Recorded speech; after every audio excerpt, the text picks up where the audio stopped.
Hello, ladies and gentlemen. Today I am back with the great SharpLight, and basically we're going to bring another discussion video where we're going to be talking about stuff that we found after update 1.37 and some other ideas that have been included by Gaijin into the game.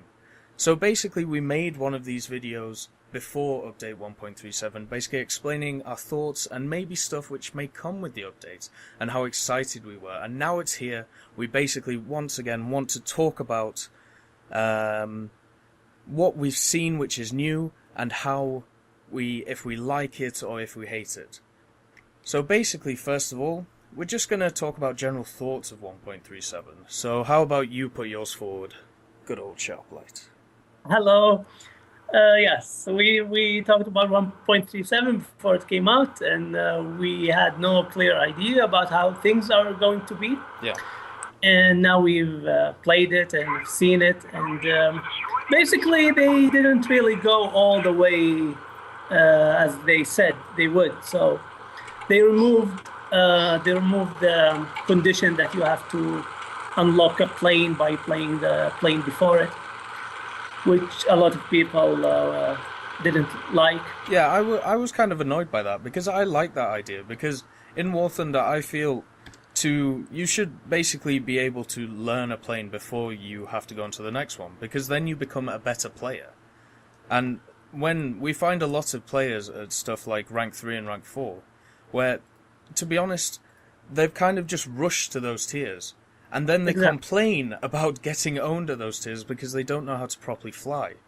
Yeah, they really don't belong there, and then they removed it, and they made it so you just have to research a plane, and that's it. You can research it using any plane, but in reality, you have to actually use a plane that at least 1 or 2 battle rankings below it. Otherwise, you will not be making a lot of RP towards the vehicle research. Yeah, there's a not a bonus, like not an anti-bonus, but basically they take a percentage off, don't they? If, let's say I'm trying to research a rank 3 plane and I'm using a rank 1 plane, a percentage of the research I gain from that rank 1 plane doesn't go anywhere, it kind of just disappears. Yeah, what they do is they scale it. They scale, if you earn 1,000 RP, they will only give 200 to the vehicle if there's a big gap between them. And the closer you are, the better it is, up to 100%. It doesn't go beyond 100%, at least I haven't noticed it. And some vehicles, if you're researching a vehicle that is right after the one you are playing, you will get a bonus. Yeah. But it's so small that it doesn't make a big difference, actually. Yeah. At first, I thought it would make a difference, but not really. No, there was a lot of promises kind of with with update 1.37 coming, of a lot of quite sweeping changes to the way the tech tree has worked. And to be honest, even though there was quite a few changes, to me, there were a lot of minor ones, and they didn't really make that much of a difference. Like, one of them was the matchmaking, right? They said that they were going to overhaul the whole system, and they were going to bring in 5 ranks, and that was it. Yeah. But then, once we started learning about it, we started learning about battle ratings. Battle ratings, exactly. And how the battle ratings basically just completely coincide with the old tiering system. Yeah. Yeah. It's what they did. The only big difference is instead of 2 levels above and below you, it's now 4 levels. But the way they did it, it's very hard to compare the two, because now the battle ratings are fractions, and they're like 0.33 of a fraction. Yeah. But in the user interface, you only see 1 position after the decimal point. So it's either 0.3 or 0.7. Yeah. So it's very, very confusing and very hard to relate it to the old rankings just by looking at it. Of course, if you have like a spreadsheet or something, then it becomes very apparent that they haven't changed it. But one big change actually is the battle ratings are per game mode. So realistic has a different battle rating than arcade, and Yeah, that's I like that actually. I really do. yeah. Because certain planes definitely do perform better in realistic, and certain planes definitely perform better in arcade. So it's In nice arcade, that they, yeah. So it's nice that they actually saw that and yeah, changed it. yeah. That could be a very very a great development in the game, but they say they are still collecting information. There will be changes. I don't know, and clearly some planes, where you can reload, and that will give it a huge advantage in arcade, and other planes where you have to climb up or boom and zoom. That has only an advantage in realistic, Yeah, not in arcade. And yeah. I so mean they, the Thunderbolt is a massive example of that. yeah, I think. the Americans, they're a little bit They struggle in arcade. I think that's safe to say. exactly this. Although the F4F is great in arcade, I mastered that plane without. No, I actually by using all my free repairs, I mastered it. So I didn't Wow. have to. Yeah, it's really nice. It's battle rating 2 and has 4 or I think 6 50 calibers. So really nice. That's quite impressive, to be honest. I don't think I may have done that with the Hurricane Mark II, but apart from that, I don't think I've done it with anything. Yeah, But I yeah, I also did it with the bomber that you praised, the Archangel 2. That bomber is great. I it is, still isn't actually it? mastered it. Yeah, I have unlocked everything, and I still have free repairs on it. yeah. That is an actual wonderful bomber, and its battle rating doesn't make it well.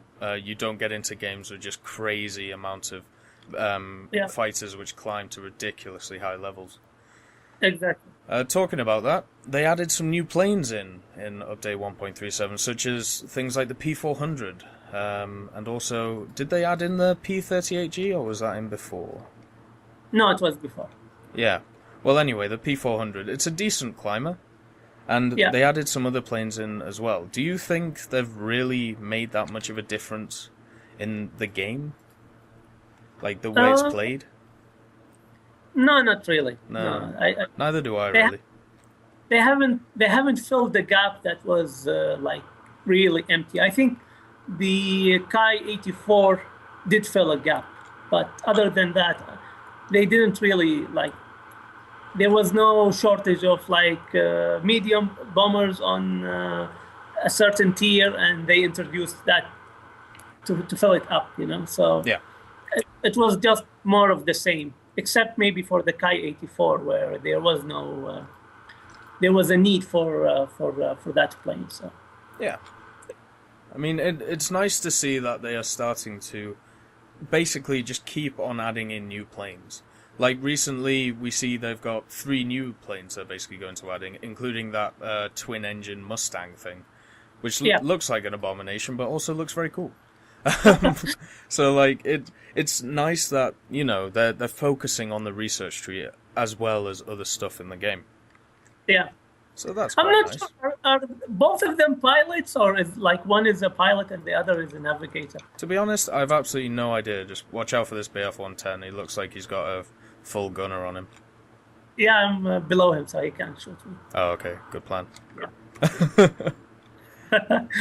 Yeah, and another thing we've found, which we obviously found in the old system as well, was this idea of a paywall for free-to-play players. Because we both are free-to-play players in this game. And we Yeah. always have been, and I think we always will be, to be honest. Yeah. Because we are decent players, so we don't really have to, we don't have to live game by game. I mean, we both have basically stockpiled quite a lot of lines and stuff. And but we've found basically when we get to tier 3, it starts getting hard running a lot of planes Yeah.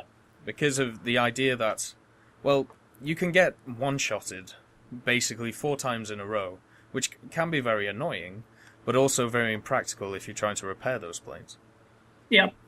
Well, once you get to the Well, let me tell the viewers, maybe they don't know. Yeah. I never pay for repairs as a rule. Yeah. I might pay if I'm playing an event, for example, or in a squad with someone, or I don't know, just like I need one kill for a skin or an achievement. I might repair. Yeah, like a special occasion, basically. You Yeah, you won't do it normally. Yeah, I wouldn't do it normally. And I play all countries. I play all planes. I bomb. I fight. I attack. I do everything. Yeah. And and like you said, I have a huge stockpile of silver. So Yeah. and this is more. I have like a bad experience with the free to play games, and so I have this huge reserve just in case. And once I got to high tier 2 and early tier 3, I discovered that the time to repair by crew is really not possible anymore because it takes more than 24 hours. Yeah. So I have to repair, at least even if I let it repair overnight and then next day I would pay the balance to play the plane. Yeah. But on the other hand, what I was making on average from games wasn't really enough to cover the repair. Okay. And if you take into account the price of the plane, the crew, the expert crew, all the modifications, and like single modification is more than 10,000 on those planes. You don't make any money if you just play the plane until you master it and then move on. Yeah, you basically have to take a hit until you start making money on it, which is never good.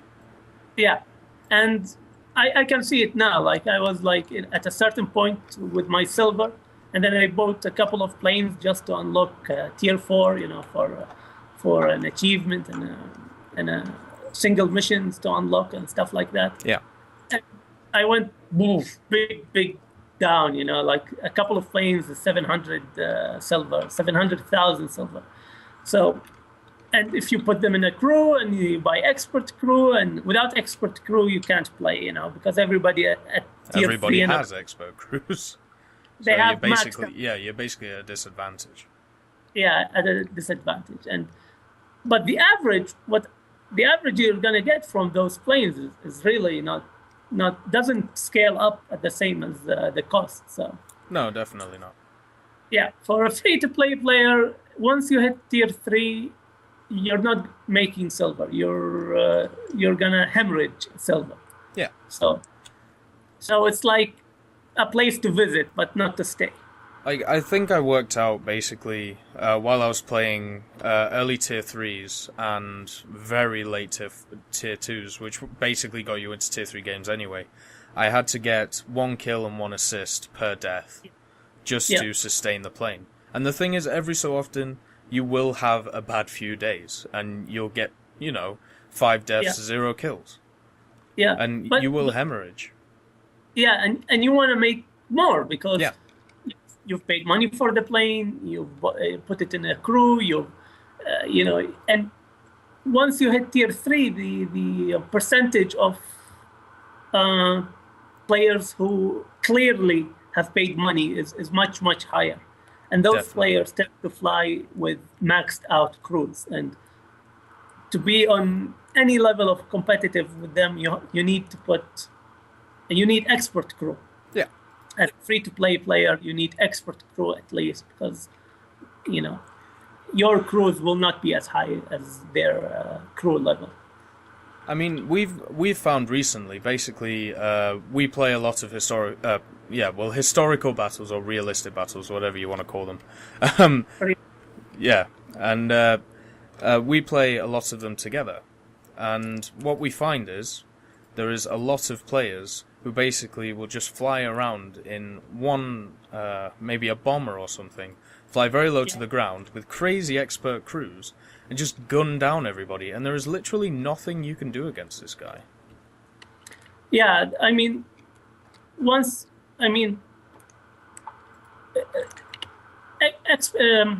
out crews, they give you an advantage. They give you a huge advantage.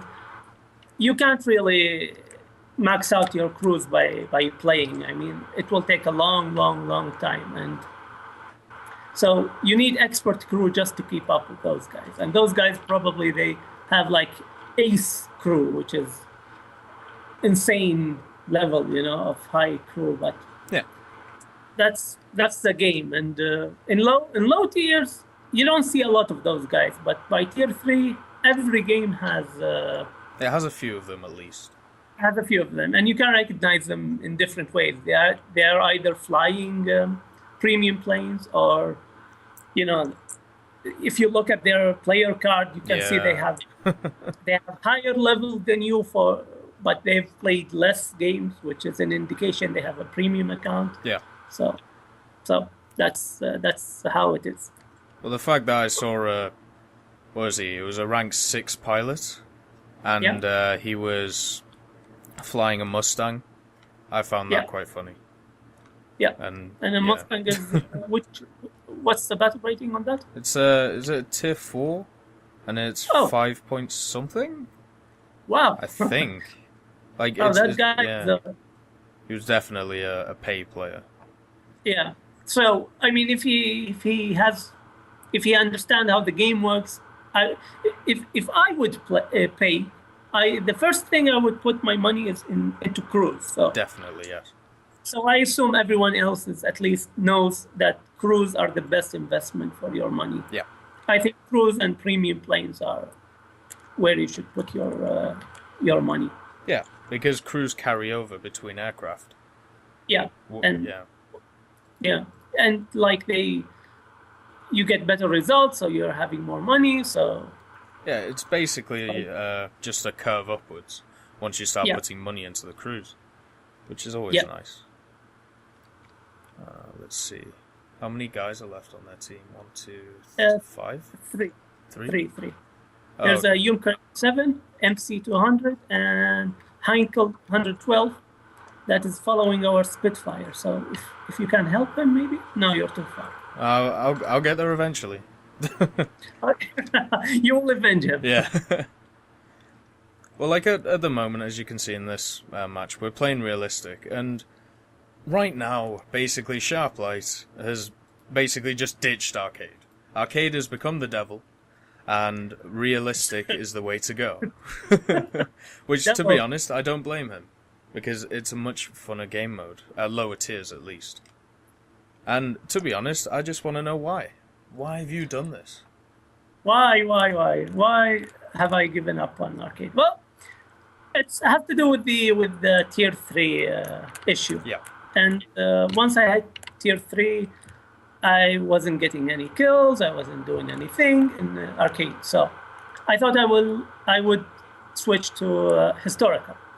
And my idea was that because you only use one plane in battle, I can multiply the number of battles I can play before repairing. Clever. And but that doesn't really work because of tier 3 players are much better, and I think there's a lot of premium players and stuff like that. So it ends up very hard to get any result at tier 3, just as much as arcade, and repair is much higher. So I moved on. I decided to give up on tier 3 and play low tiers to get skins and achievement and that kind of thing. Yeah. And if you play in realistic, everything is multiplied either by 2 or 3. Yeah. And it gets easier to get a skin or an achievement, or every kill is multiplied. It's counted as 3 kills. And yeah, I just started playing realistic a lot, and I got used to it. And now I'm, the game pace, the pace of the battle itself is much relaxing here, because you spend 5 minutes climbing, and the battle doesn't end so quickly, or doesn't start so quickly. And once you're dead, you're dead. And I find that much more preferable to respawning. Definitely. I mean, I find it much more tactical. which is why I like it.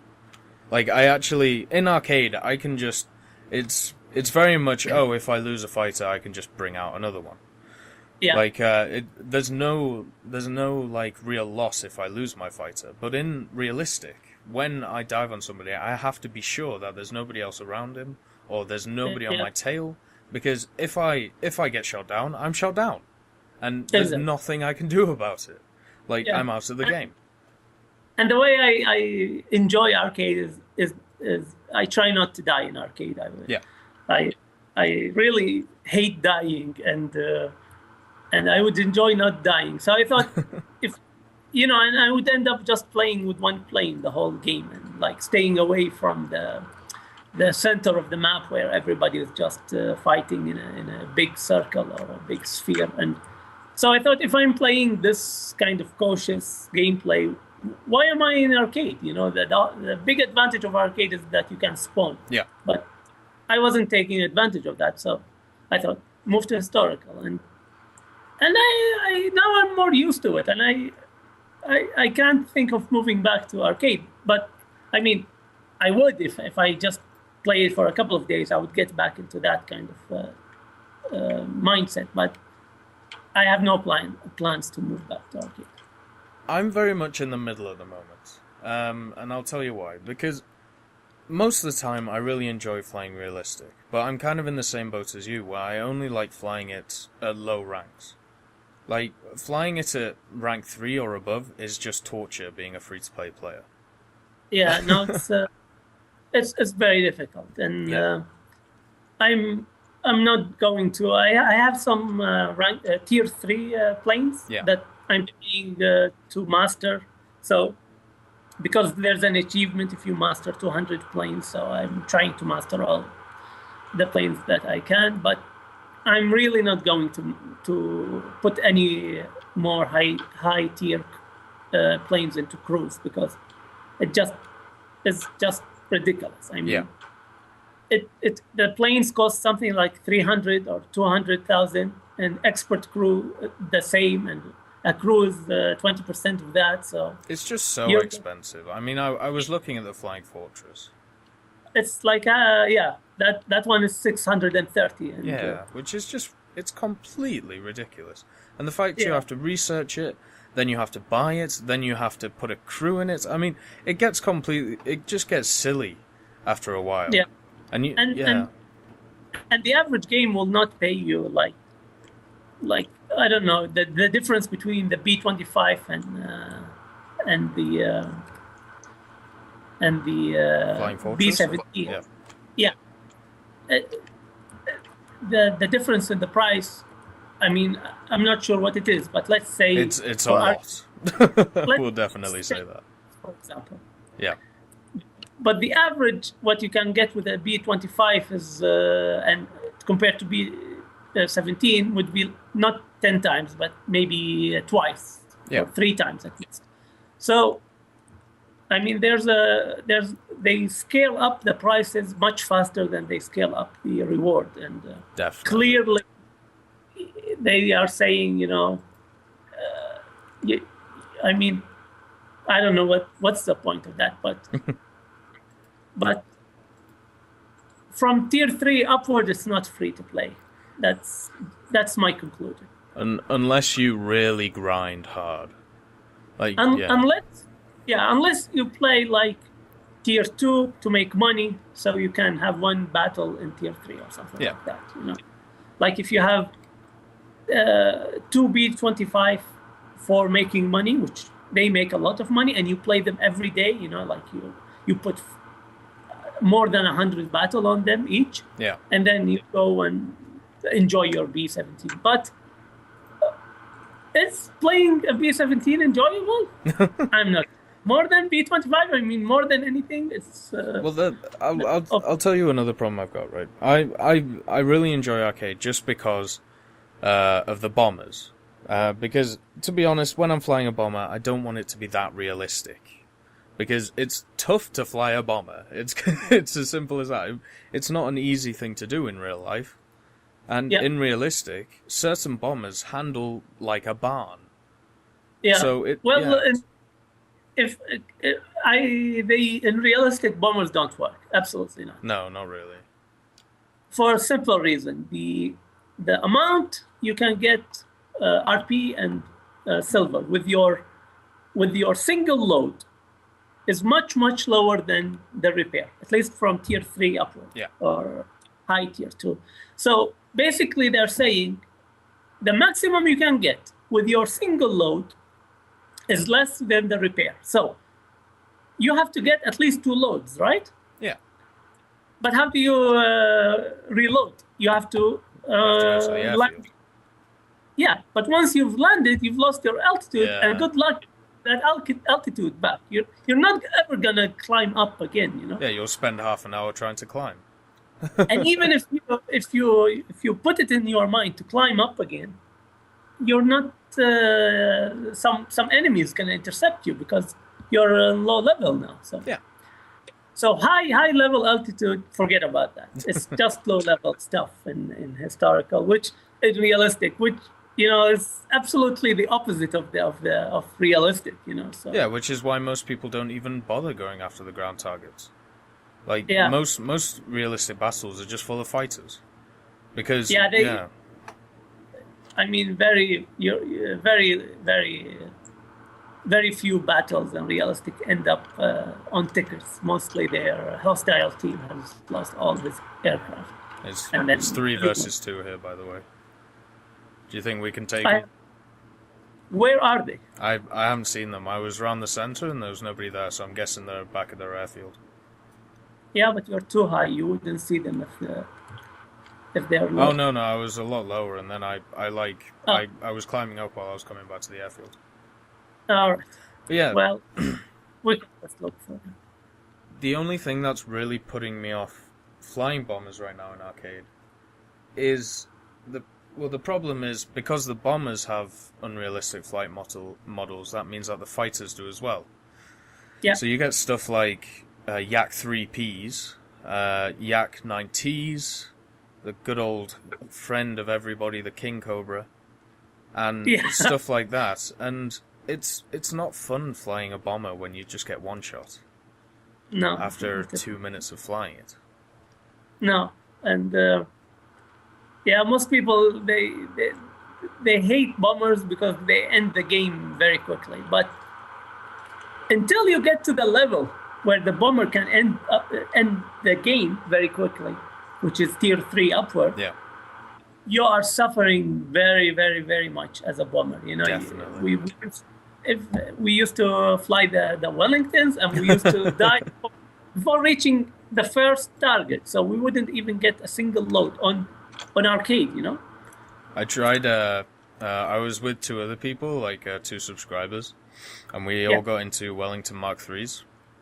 Yeah. And we all equipped the 4,000-pound bomb just to see if we could even reach the first target. Yeah. We were shot down by Focke-Wulf 190s before we got there. Oh, yeah, there's but one. Where? Straight ahead. He's about 8k away. I just saw him. He's straight ahead of us. If you select him, I should see him. I did. He's disappeared from me now. He's disappeared. Is he above me or below me? He's about on my level. And you're below. Okay. So basically your level. Yeah. But yeah. But if you go in the tier above it and destroy the runway in 5 minutes, they're upset. Yeah. So it's okay for a fighter to kill a bomber before he even drops his first load, than a bomber finishing the game in 5 minutes. So it's really, and I don't blame the players. The players just want to have fun and kill. And if you fly bomber, tough. They don't care. Yeah. But they don't want the game to end. I mean, they don't care. Everybody just wants to have fun his own way, right? I blame Gaijin for their battles. Their battles is really misdesigned. There is no. So we have agreed quite a lot that in arcade, like the ground strike maps, there isn't really a challenge. like Yeah. when it comes to destroying stuff, because the zones are quite easy to destroy, especially if you're flying stuff like the Years or the Flying Fortresses. But the thing is, how would you change it? Like, we need to come up with some positive way of changing it. They added in the zones, which is quite nice. They're still fiddling around with the amount of HP they all need, because that's obviously wrong. Should they add in more vehicles? Maybe, would that be a thing? No, I would say that the thing is fundamentally wrong. Right. So tweaking something which is designed wrong is on a wrong basis. It's always going to be wrong, basically. Yeah, exactly. You'll never tweak it right. Yeah. You have to just sweep it out and redesign it. And basically, the problem is what they should do is like ground strike, right? Yeah. You shouldn't win ground strike by killing every plane.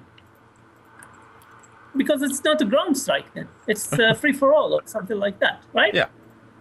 So if you make it like ground strike should be won by actually hitting the ground, right? Yeah.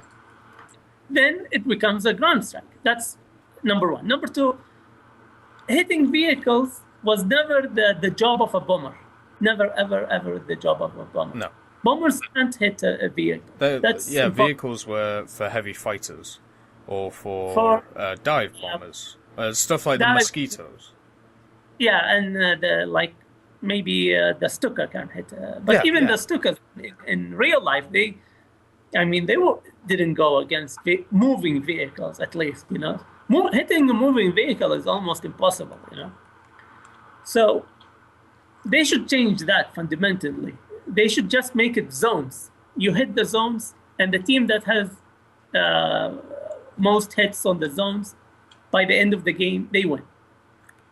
We also talked about, like, one other time, like adding a dogfighting mode or something like that. Yeah, that's actually, if you look at the custom battle, there is one called Duel or something like that. But it's a custom battle, though. No, they've never implemented it. They don't have it. They have it on the events sometimes for simulation. But I don't know. They have they keep saying there's like issues and stuff and not enough players. But they never explain what it is. You know. Yeah, that's the main problem. Kind of being stuck in the dark, where we're told there's a problem, but not what the problem is. Yeah. They never give you internal information for whatever reason. Maybe they have a good reason. I don't know. But one of the points if you look at ground strike, it looks very much like, you know, like planes and tanks, and they are moving in the direction of implementing planes and tanks gameplay. Yeah. So they want to force the issue of planes and tanks, you know, and maybe that's one of the points that they want to like have a game mode, where they can easily adjust it when they add the tanks. Do you understand what I'm trying to? I do, yeah, and that kind of makes sense. Like, that is quite an interesting idea. Maybe they did do it for that. Yeah, but it's not really working, I think. So. Oh no! Just wait, stay there. Right, just need to line this up. What? Nothing. Right, okay. Yeah, I mean, that would be quite interesting. Just basically taking ground strike maps and basically putting human players in the tanks. Yeah. Apparently they did for I saw someone saying that there's the big map and the small area is the map for the tanks. And yeah, that to me is a bit weird, but meh. It's beta is beta. Yeah, so maybe that's the reason why they are sticking with a setup that doesn't really work for everyone. I mean, it works for fighter. If you're a fighter, you don't really care. And yeah, it's nice, whatever it is, ground strike or. Yeah, it's fun for you. You get to shoot things with your guns. I mean, that's what fighter pilots like in this game. Yeah, so even though some people really dislike ground strike and they only like domination or the other way around. So. Well, I think the problem is, for them to take out something as large as Ground Strike, they would have to put in something as equally as large as it, as a game mode. And because obviously people... Oh, hello. Obviously people will eventually get bored of playing Domination. Now, if I remember correctly, the MC202 was rank 5. Really? And the Hurricane, yeah, on the old ranking system. Oh. And the Hurricane was rank 2, Yeah. right? So how was it possible that rank 2 was, oh no, wait, we are in 1.37, where big is small and small anything is possible. And anything is possible. I think the way I describe 1.37 as a quote is, all your dreams will come true, especially your nightmares.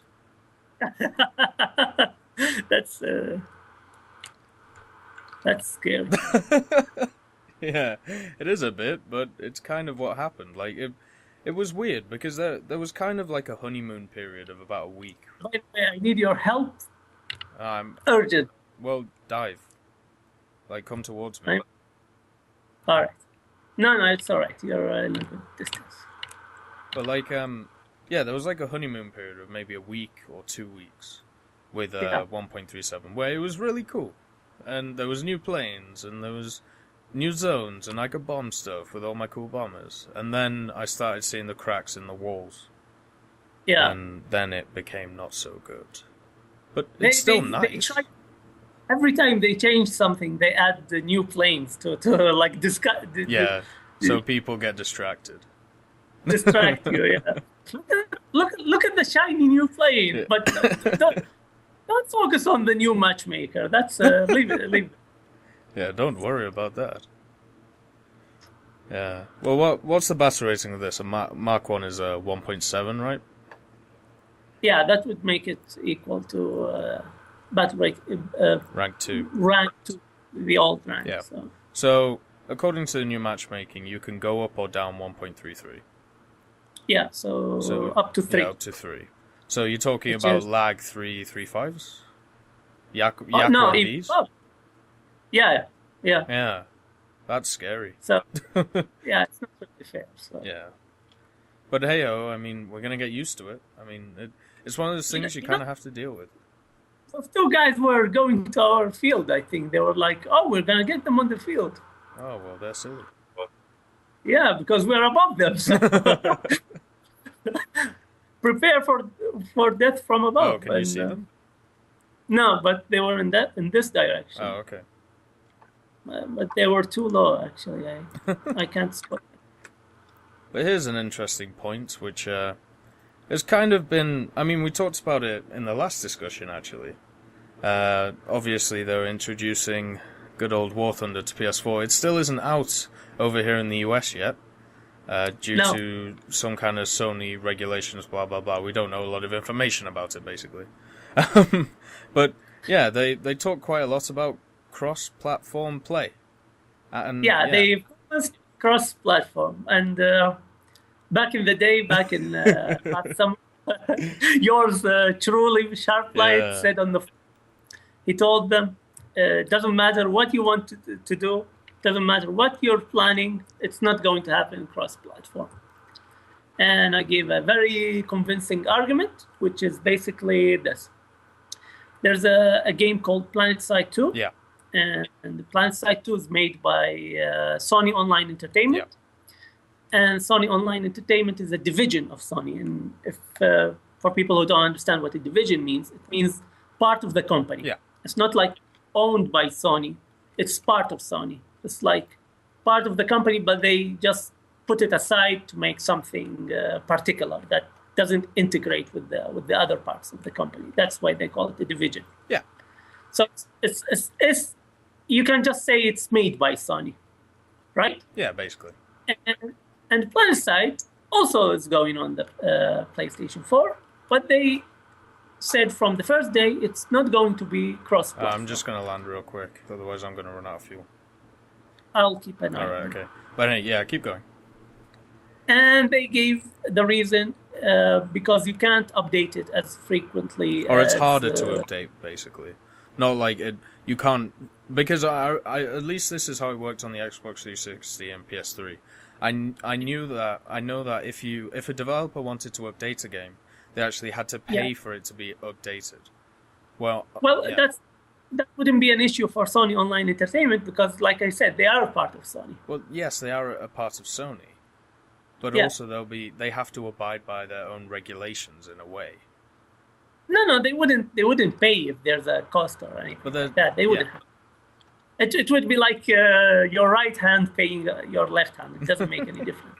Yeah. So even if they have to pay it, it comes back. It's like it goes from one pocket to the end. If for some accounting reason they have to pay it, it doesn't matter. It's not a cost for them. At the end of the year, the mother company will reimburse them for it or something. You know? But I don't think they even have to pay for it. But they gave a technical reason, which is much, much stronger, which said you can't because the updates doesn't work. Yeah. And you wouldn't have the two clients wouldn't be synced. And if they are not synced, they can't talk to the server. And that was my argument. And of course, the moderators not only locked my thread for absolutely no reason. I wasn't breaking any of the forum regulations. No. But locked it anyway, and they dismissed my argument, and they said, "This is your opinion, and you shouldn't talk about it like this." And they were very upset with me. What's that? A company trying to shut up somebody's opinion? Never heard that before. Well, it's their forum, so. It's anyway. Still silly though. But anyway, we'll get onto that another time. But yeah.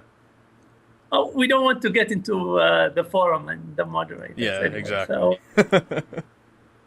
And a few days ago, or maybe a week ago, there was an official statement from Gaijin about cross-platform play. And basically it said that there will be no cross-platform. And the reason is you can't update the way you update on the PC. Yeah. And they said, if Sony change it, we will do it, but it's not our problem, blah, blah, blah. It's not in our control. That's basically the gist of it. That's what they said. Yeah. And the strange thing that the statement mysteriously disappeared after only a few hours. For some reason that I haven't figured out why yet. So just disappeared. They removed it. And maybe it's like the statement came from the Russian side and the international forum moderator, they put it on, but they weren't supposed to put it, or not now anyway, or something. I don't know why. But 6 months later, and SharpLight was correct. So that was the main issue that we talked about. I remember we used to talk about in length about this because everybody was crying how this is amazing and it's going to be one of a kind and it's going to be awesome and all this. And then we basically both turned around and said, this really isn't going to happen. It hasn't happened before. It's not going to happen now. Yeah. And you can, when a developer promises something, it's nice to be excited about it, but you shouldn't. You should take it with a grain of salt. Yeah, for yourself. But you also shouldn't go around defending the developer. Just because he said it will be, it doesn't. I mean, that's exactly what the title of my thread was contrary to what they said. Yeah. They can say whatever they want. It's not going to happen. So. Yeah. And you shouldn't go around and get into an argument with someone based on what some developer said, because, I mean, let's get real. Developers, they promise the world, and they don't deliver. Well, a good example of this is Kickstarters in a way. Oh my God! Hey, give us a bunch of money and we'll make this game. Yeah. Oh, promises. Don't get me started on that. Don't get me started. Yeah. I will start. Exactly. But yeah, that's an example of that. Do not trust devs, because at the end of the day, what is devs? It's an issue of if you're a developer, you're always you have big plans always. So a good developer should have a big plan. Should challenge themselves. It's like if I'm going to develop a game, I'll put some really not imaginary, imaginative game mechanics into it. But that also means there's a huge risk that the thing will not succeed or will not be possible. There will be problems with it. So, oh, HG112 to the right. To the right. To the south. Yeah, I saw. All right. And so you should that would be nice when it happens, or if you're a... Here's a rule of thumb. Something does not exist until it exists. Exactly. I mean, and you shouldn't be very hopeful, and you shouldn't get upset with them if they fail. Yeah. You should just. If it turns out that they can't have tanks and airplanes in the same map, it doesn't work. You shouldn't get upset. You shouldn't say I'm leaving this game just because it didn't work out. Yeah. They tried. It didn't work out, and I have a feeling that issue, maybe a lot of people will be surprised that it doesn't really work out to have tanks and planes. And we'll see. Maybe they'll come up with a very imaginative solution. But I think it'll work out. I think the way they'll do it is they'll limit the number of planes and tanks. So basically, like you'll have 12 versus 12, right? Oh, another plane. You'll have 12 versus 12, but it will be limited, so 6 are tanks and 6 are planes. So then you're not overloading the game. There isn't one which is overpowering the other in any way. So they'll put limitations on it, which is fine. I mean, I like that. That's one way they could do it. This guy is just running away, by the way. Yeah, I see him. He will try to loot me, I think. No, I think he'll go for me first because I'm higher than you. Right. I can protect you, but you can't protect me. No, I can't. I have black tail, black wings. So right. I really Okay. One shot and I'm dead. Well, let's first of all see where this guy is going. He's coming straight for me. Oh no. Oh no. Goodbye, boom boom. I'm fine. You're dead. No. Oh no, I've lost my tail. Come on. No, I'm dead. Well, it was fun. Oh, wait. Oh, no, I'm dead. Oh, well. We're about to win anyway. Oh, I died just as we won? Seriously? Is this how it's gonna be? Yes. But anyway, I think we talked about a lot there. We talked about, the new updates, cross-platform stuff, paywalls, which is a major thing that everybody should know about when you hit it. Yeah. Obviously, battle ratings, tiering, everything like that.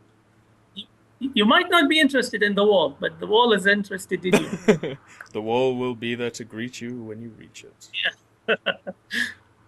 But anyway, so thank you for SharpLight for once again joining me for one of these things, and hopefully we can do one in the future again, because they are quite fun. So, thank you for watching. Bye-bye. And have a great day.